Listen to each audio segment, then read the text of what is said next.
और नीतीश कुमार ने IIT बनाया, एम्स बनाया, NIFT बनाया, NLU बनाया, NMCH बनाया। गया में और राजगीर में नीतीश कुमार ने IIM बना दिया, IHM बना दिया, सेंट्रल यूनिवर्सिटी बना दी, नालंदा यूनिवर्सिटी बना दिया, बिहार पुलिस एकेडमी बना दी और एक 750 करोड़ का स्पोर्ट्स का कॉम्प्लेक्स बना दिया। और फिर पूछते हो वैसी क्यों आया? पटना से किशनगंज 300 किलोमीटर है। सीमांचल चांद पर नहीं, बिहार का हिस्सा है। आपने 3 मर्तबा मोदी को प्रधानमंत्री बनाया, मगर मोदी का दिल अटका हुआ है अहमदाबाद में। नीतीश कुमार को 20 साल मुख्यमंत्री बनाया बिहार की जनता ने। सुनो सीमांचल और किशनगंज की आवाम, नीतीश कुमार का दिल राजगीर में अटका हुआ है। तुमने लालू परिवार को 15 साल मुख्यमंत्री बनाया, फिर 2 मर्तबा तेजस्वी उप मुख्यमंत्री बन गए, मगर लालू का और परिवार का दिल सिर्फ एक ही बेटे में अटका हुआ। बताओ कहां जाएगा सीमांचल का गरीब? तुम कब तक इन लोगों को इख्तियार की कुर्सियों पर बिठाओगे जो तुम्हारी गरीबी को, तुम्हारी तकलीफ को समझने वाले नहीं हैं? ये लोग आकर मेरे भाषण के बाद बोलेंगे कि ओवैसी जज्बाती तकरीर करता, भड़काऊ भाषण देता। अगर मैं एक एक पॉइंट जो बोल रहा हूं, क्या वो सच्चाई पर मुबन्नी नहीं है? मुझे बताओ। और अगर तुमको जज्बाती तकरीर करना नहीं आता तो इसमें गलती मेरी नहीं है, गलती तुम्हारी है, क्योंकि तुम्हारे दिमाग में गुलामी भरी हुई है। मैं आजादी चाहता हूं। तुम्हारी जबान अगर सच को बयान नहीं कर सकती इसलिए कि तुमने अपने ज़मीर को बेच दिया अपने सियासी आकाओं के सामने। अगर तुम्हारी जबान लोगों के दिलों में हरारत नहीं पैदा कर सकती तो गलती तुम्हारे दिल में है, क्योंकि तुम सच को कबूल करने को तैयार नहीं हो। और सच ये है कि सीमांचल को पसमानदा रखा गया, इसलिए रखा गया क्योंकि अगर सीमांचल का नौजवान तालीम याफ्ता हो जाएगा, किशनगंज का बच्चा रोजगार से लग जाएगा, तो जो दौलतमंद दिल्ली, मुंबई, पंजाब, हरियाणा, हैदराबाद में बैठा है, उसकी जिंदगी के आराम में खलल पड़ जाएगा। ये आपको गरीब रखना चाहते हैं ताकि हमारे बच्चे अपनी जवानी को किशनगंज और सीमांचल से दूर जाकर गुजारें। क्यों नहीं फैक्ट्री डाली जाती? क्यों नहीं फैक्ट्री बनाई जाती यहां पर? और अब यहां पर हमारे भाषण के बाद हमारे मुखालिफिन बोलेंगे, ओ तुम क्या करना चाहते हो? सुनो, हम ये चाहते हैं कि 3000 करोड़ रुपए सीमांचल को दिए जाएं। यहां पर जो तटबंध का काम है, एम्बैंकमेंट का, नदियों का काम होना चाहिए।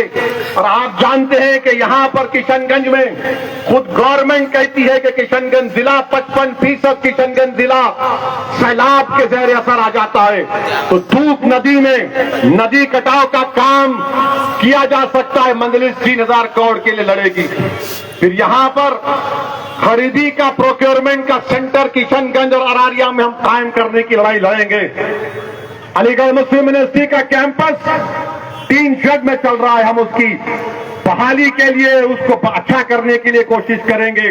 और हम यहां पर 100 कम्युनिटी क्लिनिक सीमांचल में बनाएंगे, अस्पताल PHC करेंगे। और हम इस बात के लिए लड़ेंगे कि डेली पटना से किशनगंज को अरारिया तक एक वंदे भारत की ट्रेन बने और यहां पर एक फास्ट ट्रैक यानी तेज रफ्तार दिल्ली सीमांचल की रेल लिंक का आगाज का काम हो। ये मंजलिस करना चाहती है इंशाअल्लाह ताला। लोग बोलेंगे कैसा करोगे तुम? बाबू, काम निकालना वो हमारी महारत है। हमको काम निकालना भी आता और किसी का पूरा काम भी करना आता है इंशाअल्लाह ताला। तुम्हारे पास कुछ नहीं है, सिर्फ मंजलिस को गाली दो, B team, C team, D team, E team, vote कटवा बोलो। अरे नरेंद्र मोदी, अमित शाह, नीतीश कुमार, तेजस्वी, ये जितने पुरानी कांग्रेस पार्टी के सब नेता एक बात पर मुत्तफिक है। आया तो किसने उस कानून को फाड़ दिया मोदी की आंख में डालकर?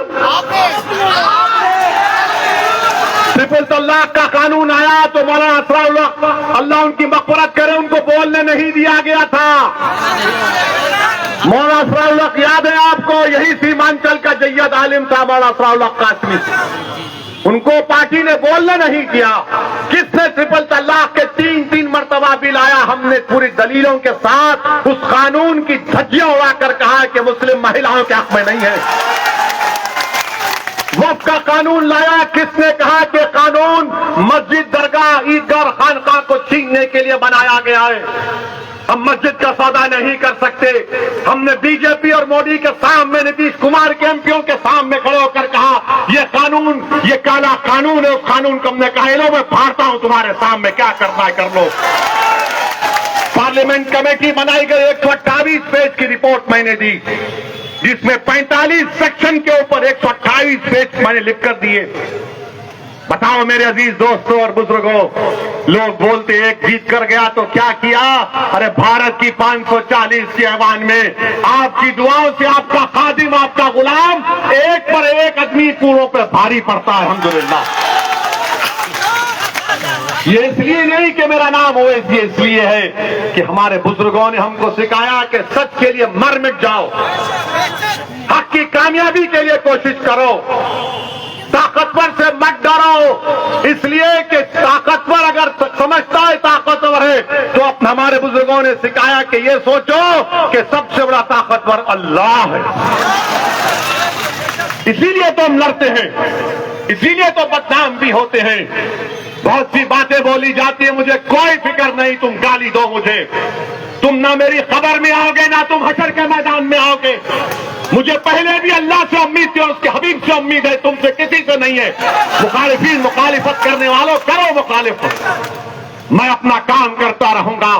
मैंने अलग ऐलान कह दिया कि सीमांचल के लिए लड़ाई लड़ी जाएगी और कामयाबी मिलेगी इंशाअल्लाह ताला। इसीलिए हम पोठिया की जनता से अपील कर रहे हैं, एक नौजवान बासलाहियत उम्मीदवार को आप कामयाब करिए। इनको सबको आपने आजमा कर देख लिया, एक नौजवान को आगे बढ़ाइए। और नौजवानों, बिहार में 60% आबादी 35 साल के कम उम्र नौजवानों पर मुश्तमिल है। नौजवानों, ये तुम्हारी मुस्तकबिल की लड़ाई, ये बच्चा लड़ रहा है, नौजवान लड़ रहा है, इसका साथ दीजिए। और मैं आप तमाम को आखिर में एक बात बताकर यहां से रुखसत हो जाऊंगा। तेजस्वी यादव गठबंधन में हमने कोशिश की, नहीं हुआ, कोई परवाह नहीं, क्योंकि हमको साथ नहीं मिला, मगर हमको साथ अल्लाह का था और रहेगा इंशाअल्लाह ताला। अल्लाह हमारे लिए काफी है और रहेगा। मगर तेजस्वी ने जिससे गठबंधन किया, वीआईपी मल्ला पार्टी, उसने तेजस्वी के साथ में बैठकर कहा कि हम, अगर हमारा सत्ता हमको मिलेगा तो वीआईपी का उप मुख्यमंत्री बनेगा।